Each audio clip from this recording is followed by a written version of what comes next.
El martes 8 de agosto pude grabar a varios rayones con su madre. Se nota que han crecido bastante desde la última vez que los grabé.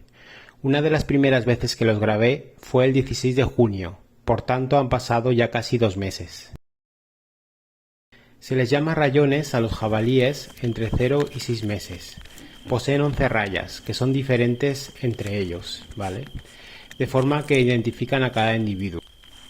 Cada rayón tiene sus rayas de una forma determinada, por tanto se puede identificar a cada uno de ellos.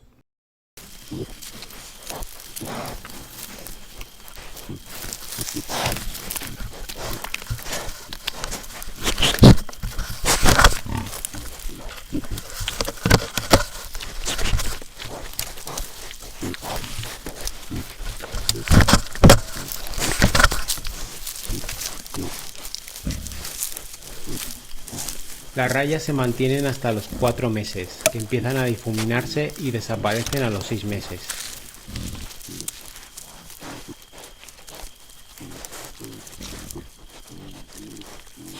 Entre los 6 y 12 meses reciben el nombre, los jabalíes, de bermejos.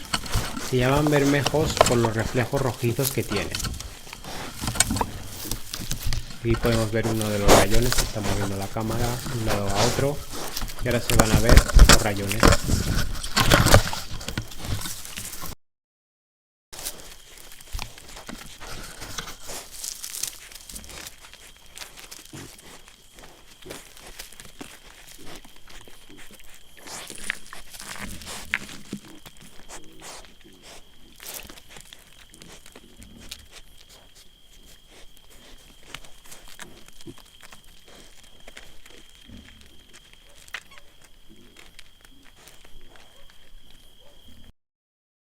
A continuación os vuelvo a mostrar estos mismos rayones hace 2 meses.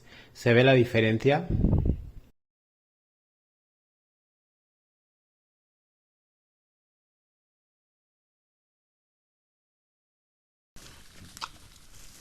Si os ha gustado este vídeo y os gusta el contenido de este canal, os podéis suscribir a este canal llamado Huesca Salvaje.